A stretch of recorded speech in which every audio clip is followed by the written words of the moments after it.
हाँ उधर ही जा रहा हूँ मैं। फोन कर दिया तमाम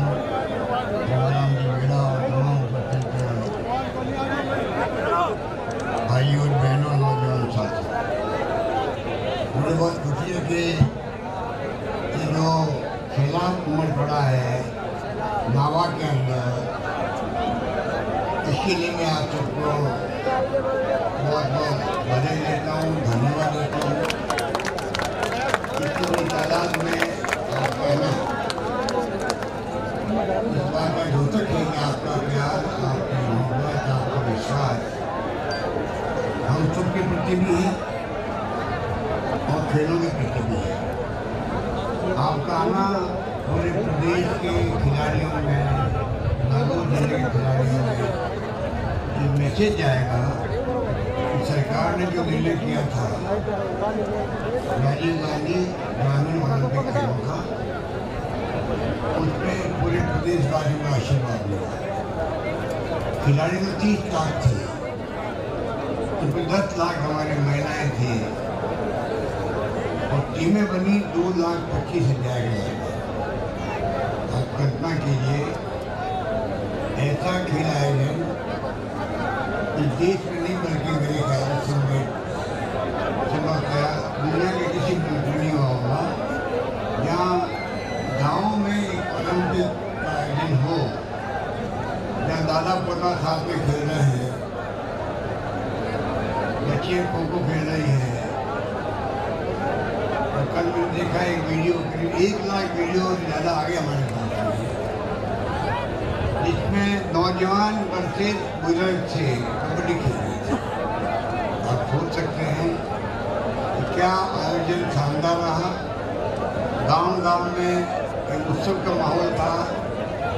सरकार ने 40 करोड़ रुपये सैंक्शन किए और मेरा मानना है कि उससे कई गुना ज़्यादा अधिक खर्चा गाँव वालों ने कर दिया, बाबा साहब ने कर दिया। कोई दूध पिला रहा है, कोई खाना खिला रहा है, रहने की व्यवस्था कर रहा है।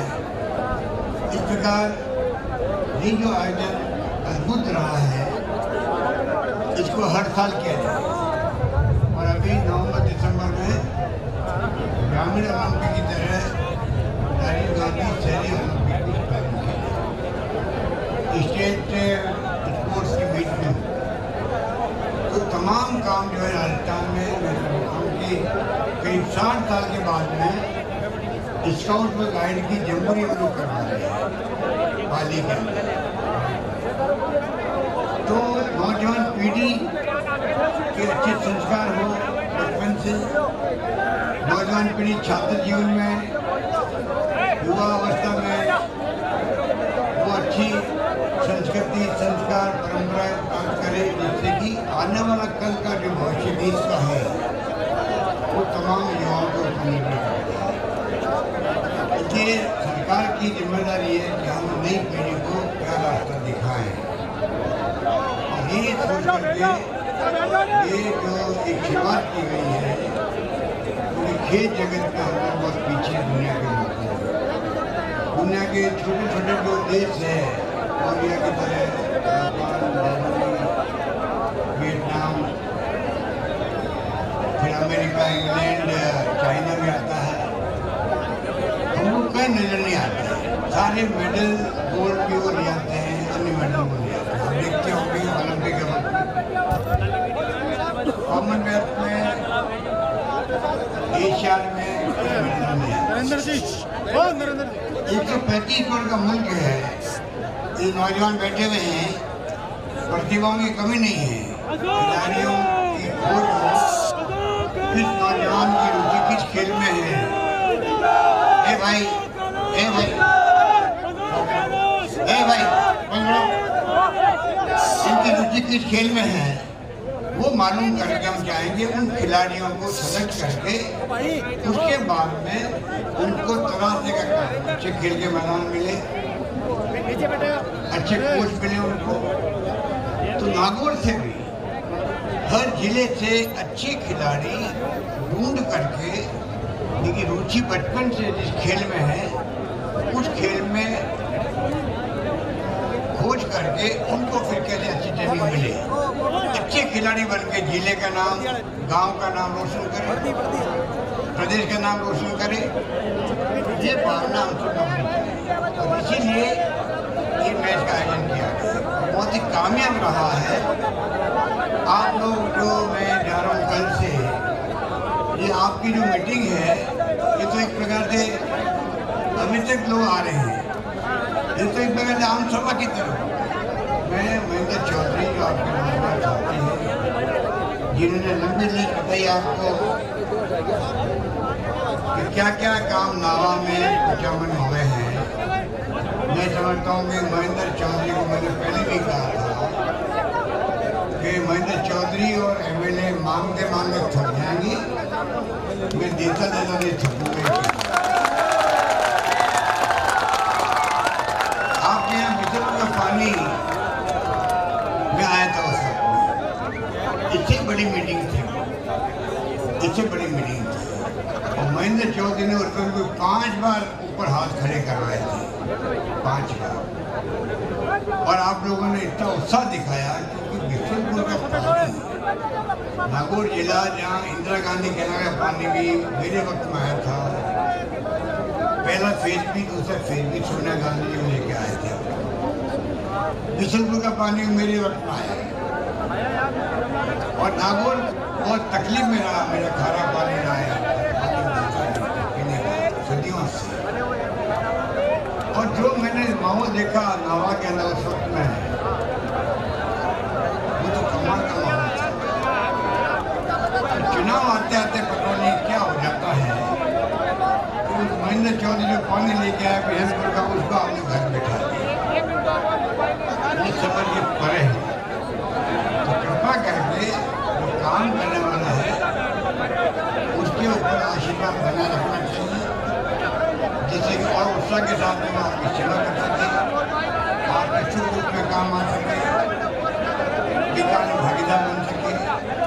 क्या नहीं हुआ आपके यहाँ बता देंगे आप, राजीव गांधी हो गया आपके, तो जो मांगा इन्होंने, मैं समझता हूँ कि उसमें जो काम दिया हम लोगों ने, लंबी लिस्ट में पढ़ने में टाइम लग जाएगा। आप सबको मालूम है कि किस प्रकार से कृषि कॉलेज यहाँ बन जाए, पशु चिकित्सा विज्ञान कॉलेज बन जाए, पॉलिटेक्निक कॉलेज शुरू हो जाए, ऐसा नहीं होता है। कृषि कॉलेज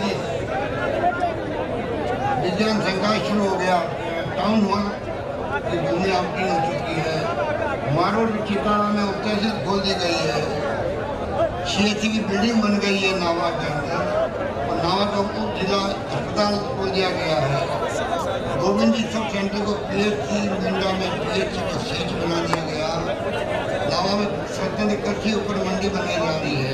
नावा में महाराजपुरा पशु चिकित्सालय को प्रथम सैनिक चिकित्सालय बनाया गया है। आशापुरम पशु चिकित्सा स्वास्थ्य केंद्र बना। नावा में औद्योगिक क्षेत्र की स्थापना हेतु 48 हेक्टेयर भूमि आवंटित हो गई लगाने की। और नागौर परियोजना के प्रथम चरण में जो वंचित रह गए ढाणी है, जल जीवन मिशन से काम किया, स्टेडियम बनाया जा रहा है। इसके अलावा भी कई काम हुए हैं। तो कहने का मतलब इतना ही है, इतने काम हुए हैं, इतने काम हुए हैं, हम लोगों ने कमी रखी नहीं। किसानों के लिए अलग बजट पेश किया है। इस बार नौजवान बैठे हुए, मैं कहना चाहूँगा इन बच्चों को, छात्रों को, नौजवानों को, अगला बजट की जो प्रायोरिटी होगी, मैंने ये घोषणा कर रखी है। अगला बजट मैं चाहूँगा कि मैं बजट घोषणा करना चाहता हूँ की। अब आपके ऊपर है कि आप मुझे क्या सुझाव देते हैं, मैं आपके लिए क्या कर सकता हूँ। जो आपके दिलों में सपने हों, जो आपके दिलों में सूचना दिमाग में हो, कोई सूचित करने के लिए सरकार को तो सुझाव हो, आप आराम से भेजिएगा। हम चाहेंगे कि युवाओं को, छात्रों को समर्पित बजट पेश हो इस बार। जो मेरा अंतिम बजट है अभी इस टर्म का, अगली टर्म तो आप लोग आशीर्वाद दोगे तो सरकार वापस बनेगी। पर इतना मैं कह सकता हूँ, इन 5 सालों में जो काम हुआ है वो बेमिसाल काम हुआ है। पानी की योजनाएं शानदार प्रदेश के अंदर, बिजली किसानों को जितने पेंडिंग किसान के कुओं के कनेक्शन हैं सब मैंने घोषणा कर दी, 2 साल में सब लगा दिए जाएंगे। बड़ी घोषणा है ये। 21,000 रुपये हम प्रति किसान दे रहे हैं प्रति माह। 8 लाख किसानों के बिजली के बिल जीरो आने लगे, शून्य आने लगे। 50 यूनिट मैंने खत्म किए है, माफ कर दी है उपभोक्ताओं को, तो 300 यूनिट तक कम कर दीजिए। 45 लाख किसानों का बिल जीरो आ रहा है, बिजली का बिल नहीं आ रहा है। तो इस महंगाई के ज़माने में, महंगाई भयंकर देश के अंदर है। राहुल गांधी तो यात्रा कर रहे हैं बाढ़ जोड़ो की, महंगाई का मुद्दा उसके अंदर भी है। बेरोजगारी भयंकर है, बेरोजगारी आप देखिए कितनी भयंकर है, रोजगार मिल नहीं रहा लोगों को। बातें तो बहुत की थी मोदी जी, 2 करोड़ नौजवानों को रोजगार देंगे, काला धन लेके आएंगे, महंगाई कम कर देंगे, और बदनाम बहुत किया था हम लोगों को कि कोलगेट का स्कैंडल बहुत बड़ा हो गया है। 1,70,000 करोड़ कम गया। इनका 8 साल से शासन ने क्यों नहीं कार्रवाई करते हमारे ऊपर भाई। 2G स्पेक्ट्रम बड़ा घोटाला हो गया, बातें भी कर रहे हैं।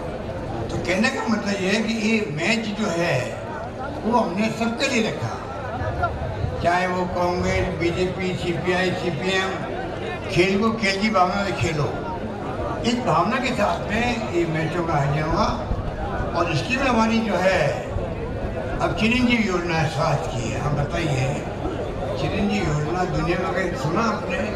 MRI free, CT scan free, blood test free, dialysis free, 10 lakh का बीमा हिंदुस्तान में कहीं है, 10 लाख का। और प्रीमियम सरकार भर रही है, खाली पैसे वाले हैं तो 850 रुपये ले रहे हैं उससे। और आपको जाने खुशी होगी, उन 10 लाख मैंने मान लो आपने 4 लाख का इलाज करवा लिया, 6 लाख ही बचे हुए हैं, और घर में कोई तकलीफ आ गई, किडनी ट्रांसप्लांट करवानी आपको है, या लिवर ट्रांसप्लांट करना है, या और कोई ऑर्गन ट्रांसप्लांट होना है, उस पर 15-20 लाख रुपए लगते हैं। आपको जान के खुशी होगी जो 6 लाख बच गए आपके, वो बचे रहेंगे आगे के लिए। और जो ये नई बीमारी आ गई है उसके लिए आपके परिवार में कोई व्यक्ति तकलीफ आ रहा है, चाहे 15 लाख लगो चाहे 20 लाख लगो, पूरा पैसा दिलाकर सरकार देगी। ऐसी स्कीम कोई मिली आपने? सुनी नहीं आपने? इस प्रकार की योजना हम लेके आए। और तो और 5 लाख का बीमा ऑक्सीजन के साथ में है इसी योजना के अंदर। ऑक्सीजन का मतलब खाली सड़क दुर्घटना नहीं है, अभी बरसात में बहुत लोग डूब गए हैं जहाँ वो भी एक्सीडेंट है, और उनको 5-5 लाख रुपए घरों में पहुँच गए। इस प्रकार से हमने शानदार योजना बनाई। और अब हम 1,35,00,000 परिवार है जिनको ये चिरंजीवी योजना मिल रही है। उन सबको, उन घर की महिलाओं के नाम स्मार्टफोन, 3 साल की इंटरनेट सेवाएं फ्री जल्दी बढ़ने शुरू होने वाले हैं। ये मैं निवेदन कर रहा हूँ। जिससे आप ऑफलाइन पढ़ाई कर सकते हैं, मोबाइल फ़ोन से आप दुनिया भर की जानकारी प्राप्त कर सकते हो। नॉलेज इज पावर, जिसके पास ज्ञान है वो ज़्यादा ताकतवर है। ये भावना पूरी दुनिया के अंदर आजकल हो गई है। नॉलेज है कोई तो धन है, और कोई ज्ञान है वो आपकी ताकत है। तो आप ज्ञान प्राप्त जितना करोगे, वो मोबाइल फ़ोन, गूगल, क्या नहीं उसके अंदर है, दुनिया भर की जानकारी आप ले सकते हैं, सब कुछ कर सकते हैं, सरकारी योजनाओं के लाभ ले सकते हैं। ई-मित्र में जाते हैं आप लोगों को जानकारी आप उस मोबाइल फ़ोन से ले सकते हैं, सब कुछ कर सकते हैं। कहने का मतलब है सरकार एक के बाद एक जो कर रही है वो बेमिसाल है, ऐसा आज तक कहीं नहीं हुआ। बजट के लेके हमारे विपक्षी साथी कहते हैं असेंबली में बजट तो बहुत शानदार है, पर पैसा कहाँ से आएगा? लेकिन पैसा जादू से आएगा। वो चिंता आप क्यों करते हैं? वो चिंता जादूगर करेगा, वो चिंता मैं करूँगा। मैंने बजट पेश किया है, वित्तीय प्रबंधन मैं करूँगा, रेवेन्यू कैसे बढ़े वो मैं तरकीब सोचूंगा और आपको जान के पसंद होगी। आप किसी से बात कर राजस्थान में एवरेस्ट से, वो कहेगा आपको कि साहब कमाल हो गया, खाली घोषणा ही नहीं हुई है, चाहे सड़क हो चाहे वो और कोई फैसले किए हो, वो काम शुरू हो गया हमारे यहाँ पर। ये पहली बार हुआ है। आप सोच सकते हो कि बजट घोषणाएं भी हुई है, प्रशासनिक स्वीकृति निकल गई है, टेक्निकल स्वीकृति निकल गई है और वित्तीय स्वीकृति निकल गई है, टेंडर हो गए हैं, वर्क ऑर्डर मिले लोगों को। अभी राजनीति यात्री ने क्या कहा आपको, 211 कॉलेज हमने खोली, सब जगह पढ़ाई शुरू हो गई है। बिल्डिंगें तो एक दिन में बन नहीं सकती, वो काम हम लोग शुरू कर रहे हैं बहुत जल्दी ही। तो कहने का मतलब ये है कि बहुत शानदार बजट, बहुत शानदार गवर्नेंस, सुशासन देने का हमने प्रयास किया आप सबके आशीर्वाद से। और सब क्षेत्रों में, क्योंकि बार बार बात आती है खिलाड़ियों की, यहाँ पे हमने 3 crore, 2 crore, 1 crore gold medal, silver medal, कांस्य मेडल वो हमने दिया है। जो हमारे जो खिलाड़ी अभी जीत के आए हैं पैरा ओलंपिक के अंदर भी, उनको हमने देना शुरू कर दिया। आपके अवनी लेकरा है, उसको स्वर्ण पदक मिले, कांस्य दोनों मिला, तो उसको 4 करोड़ रुपये मिल गए। कृष्णा नागर है, स्वर्ण पदक जीता उसने पैरा ओलंपिक में, उसको 3 करोड़ रुपये मिल गए कृष्णा नागर को। देवने जाजड़िया है, उसको 2 करोड़ रुपये मिल गए। और सुंदर गुजर है, उसको 1 करोड़ रुपये मिल गए।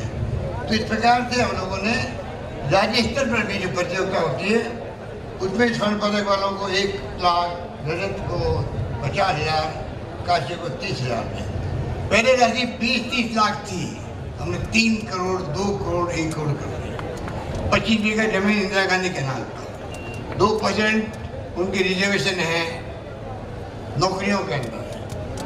तो कैसे खेलों को प्रोत्साहन मिले, खिलाड़ियों को प्रोत्साहन मिले, बल्कि खिलाड़ियों के कोच के लिए पेंशन तक कर दी हम लोगों ने, पेंशन कर दी है। तो इस प्रकार से एक माहौल बनाने का प्रयास कर रहे हैं। तो पानी की योजना हो, बिजली की हो, शिक्षा के क्षेत्र में कॉलेज। आज आप नागौर के लोग हैं, जब पंडित नेहरू आए थे 59 के अंदर पंचायत राज की स्थापना करने के लिए, कुछ नागरिकों को मैं कहना चाहूँगा, जिस प्रकार से फैसले हो रहे हैं सरकार के, आपको गर्व होना चाहिए कि नागौर के लोग सिरमौर रहे हमेशा राजनीति के अंदर। बलदेवराम मिर्जा से लगा करके नाथुराम मिर्जा, रामदास मिर्जा जी, एक से बढ़कर एक यहाँ पर नेता हुए हैं जिन्होंने राष्ट्रीय स्तर पर अपनी पहचान बनाई है। फ्रीडम मूवमेंट में भी कोई नाम कम नहीं रहा नागौर का, वो नागौर में हम लोग बात करते हैं। तो नई पीढ़ी को चाहिए कि नागौर का सिरमौर जो है कायम रखे। और जो जो आपको मैंने बताया है कि योजना में कमी नहीं है, जो आप मांगोगे आगे भी, मैं आपको विश्वास दिलाता हूँ कि उनको हम लोग पूरा करेंगे। क्योंकि मैंने तय कर लिया है कि ज़िंदगी में एक अवसर मिला काम करने का। 3री बार मुख्यमंत्री आपके आशीर्वाद से मैं बना हूँ, तो मेरी जिम्मेदारी बढ़ जाती है कि मैं वो काम करूँ जो गरीब के लिए, गांव के लिए, किसान के लिए, मजदूर के लिए, चाहे कोई व्यक्ति किसी जाति बिरादरी का हो, गरीब है, वो मेरा पहला टारगेट है कि मैं उसके लिए कैसे कदम चलाऊं। और उसी रूप में आज देखिए आप 1 करोड़ लोगों को, 1 करोड़ लोगों को पेंशन दे रहे हैं हम लोग, बुजुर्गों को, पति पत्नी को, विधवाओं को, एकल नारी को, दिव्यांगों को, दिव्यांगजनों को। 1 करोड़ की पेंशन कोई इफेंट बट नहीं है, किंतु परंतु कुछ नहीं है। पहले 18 साल का होता ही पेंशन बंद हो जाती थी, बच्चा बड़ा हो गया अब वो कमाएगा, कैसे कमाएगा? हालात तो देखते हैं आप। मैंने सब शर्तें खत्म कर दी, इसलिए 25 लाख से बढ़ के 1 करोड़ लोग हो गए पेंशन लेने। इस प्रकार से लगातार मैं प्रयास कर रहा हूँ कैसे आप लोग, राजस्थान का हमारा जो प्रदेश है किस प्रकार से वो आगे बढ़े, मैं उनके लिए हमारी गवर्नमेंट क्या कर सकती है। अभी आप देखो कोरोना आ गया था, देश में नाम राजस्थान का हुआ, भीलवाड़ा का हुआ, 40-40 हज़ार के इंजेक्शन फ्री लगे लोगों के, इलाज फ्री, एक आदमी की मौत नहीं होने दी ऑक्सीजन से। अब याद करो उस जमाने को, पूरी दुआ कोरोना हो गया था। और कोरोना के बाद में कई बीमारी होती है शरीर के अंदर, अभी तक चलती लोगों के 30-40% लोगों के। अभी आप बच के रहो, अभी हल्का कोरोना है, जल्दी ठीक हो जाता, परंतु वो भी तंग करता है, कहीं प्रॉब्लम पैदा करता शरीर के लिए। हमने पूरा एजुकेट किया जनता को, प्रदेशवासियों। ऑक्सीजन की कमी नहीं आने दी, मैंने प्लेन भेज के बम्बई में दवाएं टाइम पे मंगाई कि एक दिन भी क्यों व्यर्थ जाए, क्यों कोई तकलीफ पाए, इतना ध्यान रखा। वरना बम्बई में लोग मरे, दिल्ली राजधानी में मरे ऑक्सीजन में अभाव में, अहमदाबाद में मरे, एक बेड नहीं मिल पा रहा था वहाँ पर। कितना शानदार इंतजाम आप लोगों का आशीर्वाद रहा। और मैंने कहा कोई व्यक्ति को भूखा नहीं सोने दूंगा। आप सब ने जो काम किया, धर्मगुरुओं ने किया, संस्थाओं ने आगे आगे किया, गांव वालों ने किया, मेरे ख्याल ऐसा माहौल बन गया लॉकडाउन के अंदर, घरों में लोग बंद थे पर भूखा कोई नहीं रहा। इतनी सेवा आपस में आप लोगों ने करी। पुलिस कांस्टेबल तक ने खाना पहुंचाया गरीबों को। लोग डरते थे उस वक्त में कि पता नहीं हम जाके देंगे खाना, में खुद ही कहीं कोरोना ग्रसित नहीं हो जाऊँ। नर्सेज हो, डॉक्टर्स हो, सब डरते थे, पर सबने काम किया। इक्का दुक्का छोड़ दीजिए, इस प्रकार की सेवा सबने मिलकर की। इसलिए राजस्थान मॉडल बना, देश के अंदर दुनिया के अंदर बना था। अब लंपी रोग आ गया गायों के लिए। 3 मीटिंग मैंने खुद ने ली, विपक्षी पार्टी के लोगों को मैंने बुलाया। कोरोना की तरह भारत सरकार से बात करें, हम लोग इसको आपदा घोषित करो, राष्ट्रीय आपदा, क्योंकि 20 राज्यों में बीमारी फैल चुकी है। 3 दिन पहले दिल्ली पहुंच गई बीमारी है लंपी वाली गायों की। कल मैं गौशाला में जाके आया हूँ, वहाँ पर सीकर जिले के अंदर मैं देखा गायों की हालत क्या है। और जब वो बेचारी तड़प के मरती तो क्या कितना दुख होता, गाय माता मर रही है। तो सरकार तो 9 महीने का अनुदान देना शुरू किया हमने गौशालाओं को, 9 महीने का। हिंदुस्तान में राजस्थान की सरकार है जिसे गायों के लिए अलग विभाग बना दिया है। राजस्थान के अंदर गायों के लिए विभाग बना दिया, गौवंश के लिए विभाग बना दिया। नंदी सदाई खोलने के लिए हमने योजना बनाई है। हम पूरी सेवा करें गायों की। पर बीमारी ऐसी है, आज मैंने नरेंद्र मोदी जी का स्टूडेंट पढ़ा है, कल दिया हूँ नोएडा के अंदर, इसकी वैक्सीन बन रही है, बन गई है। वैक्सीन नहीं थी, दवाएं नहीं थी। हम चाहते हैं भारत सरकार इन्वॉल्व हो। पीएम ने खुद ने कहा है राज्य और केंद्र मिलके कदम उठाएंगे। मैं उम्मीद करता हूँ जल्दी ही केंद्र सरकार की तरफ से पूरा सहयोग हमें मिलेगा। दवाएं कौन सी काम आती है, अभी तो बकरी वाली दवाई काम ले रहे हैं इसकी, या काढ़ा पिला रहे हैं, देसी इलाज कर रहे हैं। पर भारत सरकार रिसर्च करवा करके अच्छी दवाएं, अच्छी वैक्सीन आए, जिससे कि आने वाले वक्त में हमारी गौवंश जो है सुरक्षित रह सके। तो मेरा कहने का मतलब आपसे इतना ही है कि हमने तो हर काम को इस रूप में किया जिससे कि चौमुखी विकास राजस्थान का हो, और उसी रूप में हम लोग आगे बढ़ रहे हैं।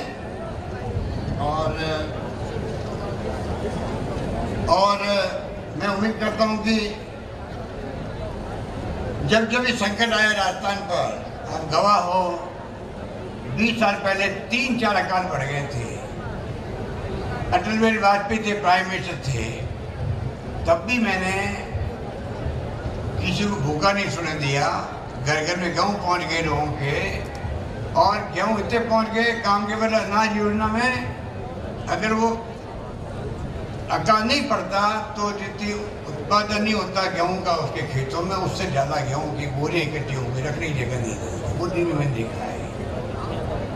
उसको वसुंधरा जी ने कहा था कि मुख्यमंत्री अशोक गहलोत दिल्ली में जाके, हमारी सरकार है दिल्ली में, भीख मांगता फिर रहा, कटोरा लेकर के गेहूँ की भीख मांग रहा। तो मैंने कहा मुझे वसुंधरा जी गर्व होगा अगर गेहूँ मांग के, भीख मांग के मैं अपनी भूख मिटा सकूँ प्रदेशवासियों की, मुझे गर्व हो गए। मैंने कहा, उन्होंने कहा भूख से लोग मरेंगे। मैंने कहा ऐसा नाम मत लो, मेरे मुख्यमंत्री रहते हुए एक आदमी भूखा नहीं सोने दूंगा मैं, ये मैंने कहा था। और मैं करके दिखाया था उस वक्त। तो ये हमेशा दिमाग में रखें। उस पर निजी काम भी हो गया आप लोगों के, निजी मकान बन गए, निजी कुएं खुद गए, सब कुछ हुआ। वो अकाल को मैंने सुखा में बदल दिया था उस जमाने के अंदर। अकाल पड़ा हुआ है, घर बन रहे हैं खुद के, टांके बन रहे हैं निजी, कुएं गहरे हो रहे हैं और गेहूँ की बोरी इकट्ठी हो रही। कई लोगों तो अपने बेटियों की शादियाँ कर ली उस गेहूँ से। इसलिए मैं कहना चाहूँगा, जब जब सरकार आपने बनाई कांग्रेस की, मैं समझता हूँ कि हमने कोई कसर नहीं छोड़ी। हमने शोषण देने का प्रयास किया, छत्तीसी कौम का ध्यान रखा, आपस में प्यार मोहब्बत भाईचारा बना रहे देश के अंदर। ये मैं प्रधानमंत्री जी से मांग बार बार कर रहा हूँ, एक अपील आप कर दीजिए, क्योंकि अभी देश में तनाव है। तनाव नहीं होना चाहिए। अगर घर में तनाव झगड़ा होता है वो परिवार ऊपर नहीं बढ़ सकता है। गांव में झगड़े होते हैं, गांव में विकास कम होता है। वही बात लागू होती है देश के लिए, प्रदेश के लिए। देश में शांति, सद्भावना, प्यार मोहब्बत भाईचारा कायम रहे, ये प्राइम इशू करना चाहिए। और ये भी करना चाहिए कि हिंसा में किसी कीमत में बर्दाश्त नहीं करूँगा। तब जाके लोग समझ जाएंगे कि केंद्र सरकार राज्य सरकारें मिलकर के हिंसा को बर्दाश्त नहीं करेंगे। तब जाके माहौल ठीक होगा। अभी माहौल तनाव वाला माहौल है, वो ठीक नहीं माहौल। ऊपर से हमारे ये एजेंसियों को छोड़ रखा है भारत सरकार ने विपक्ष के ऊपर, ईडी, इनकम टैक्स, CBI। आजकल तो नोटों की गड्डी है जो उनकी ढील बताते टीवी के अंदर। हमने इतना अटैक किया इनके ऊपर, आप इन एजेंसियों का मिसयूज कर रहे हो। आपको 8 साल में एक भी व्यक्ति नहीं मिला बीजेपी का, जबकि बीजेपी के व्यापारियों की, उद्यमियों की, पैसे वालों की पार्टी मानी जाती थी। वहाँ आपने कोई छापा नहीं डाला किसी बीजेपी के नेता के ऊपर।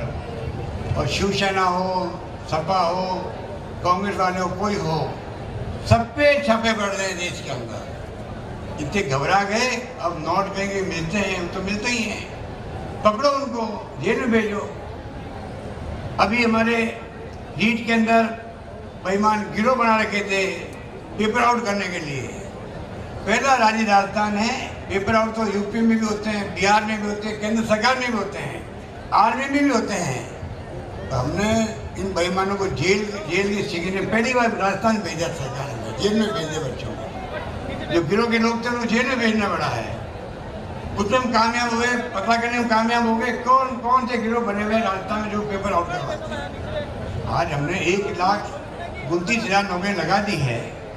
1,24,000 की काम प्रक्रिया चल रही है, इंटरव्यू हो रहे हैं, एग्जाम हो रहे हैं। और 1 लाख की मैंने घोषणा और कर रखी है 22 की बजट के अंदर, जो नौकरियाँ कहीं लगी हैं आज तक। हमारी तरफ से कोई कमी नहीं रखे हैं। किस प्रकार से हम रोजगार भी दें, महंगाई पे जो बहुत बड़ी मार है तो उसको कम करें, महंगाई की मार। इसलिए हमने चिकित्सा की हो, चाहे पानी की योजना हो, बिजली में छूट देने की बात हो, ये क्यों दी जा रही है? जिससे कि कुछ तो कम से कम कोरोना के बाद में महंगाई बढ़ी है, कोरोना में तकलीफ लोगों को हुई है, उस पर लोगों को राहत मिले। इसलिए मैं कहना चाहूँगा आप सबको, और आप सबकी ओर से मैं, अभी खिलाड़ी लोग बैठे होंगे, वो मैं समझता हूँ कि अच्छा मैच होगा इनका। तो मैं आप सबकी ओर से तमाम खिलाड़ियों, नागौर जिले के तमाम खिलाड़ियों को, प्रदेश खिलाड़ियों को, आप सबकी ओर से उनको शुभकामनाएँ, आशीर्वाद। उन्होंने भाग लिया उसके लिए मैं उनको बधाई देता हूँ। उम्मीद करता हूँ कि राजस्थान में आने वाले वक्त में खेलों का माहौल बनेगा। एक बात क्या कि मैं अपनी बात समाप्त करता हूँ। एक हमने और प्रयोग किया है अंग्रेजी स्कूलें खोलने का। सुनिए, एक सुनो, अंग्रेजी स्कूलें खोली गाँव में पहली बार। एक बच्ची मुझे मिली अभी वहाँ, इंदिरा गांधी शहरी रोजगार योजना शुरू करी हम लोगों ने, नरेगा की तरह शहरों के अंदर भी 100 दिन का रोजगार देने का शुरू किया है नगर पालिका क्षेत्र में। बच्ची मुझे वहाँ मिली, उसने मुझे कहा कि मैं पढ़ती हूँ, हिंदी जानती हूँ। मैंने कहा तुम कहाँ पढ़ती थी? फिर अब तो मैं सरकारी स्कूल में पढ़ती हूँ, पहले मैं प्राइवेट पढ़ती थी। मैंने कितनी फीस लगती थी? 1 लाख रुपये फीस लगती थी साल भर की। अब सरकारी स्कूलों में खोल दी इंग्लिश की। आप देखेंगे आने वाले 10-15 साल के बाद में क्रांति होगी। हमारे बच्चे राजस्थान के भी फराटे से इंग्लिश बोलना सीख जाएंगे।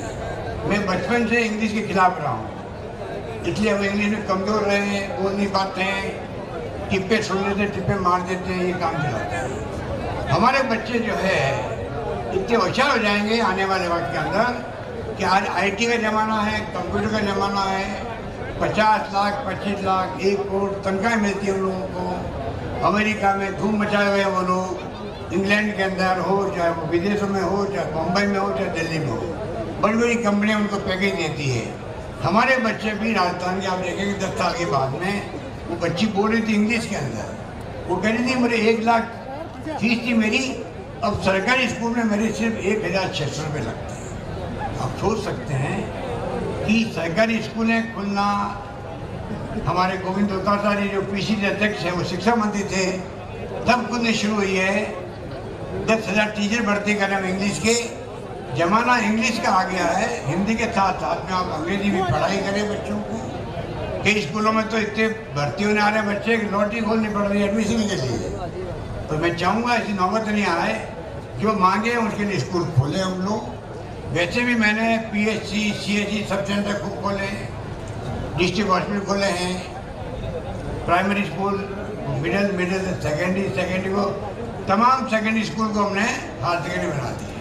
लड़कियों के लिए मैंने कहा है जब 500 लड़के मिलेगी स्कूल के अंदर, वहाँ कॉलेज बना दिया जाएगा लड़कियों का, ये मैंने फैसला किया है। तो शिक्षा के क्षेत्र में हम आगे बढ़ना चाहते हैं, इसलिए मैंने कहा मैं सब बातें आपको बताऊँ। कृपा करके चिरंजीवी योजना जो है वो गरीब तक पहुँचाने का आप काम जरूर करें। ये बात करता हूँ, मैं अपनी बात समाप्त करता हूँ। धन्यवाद। जय हिंद। धन्यवाद।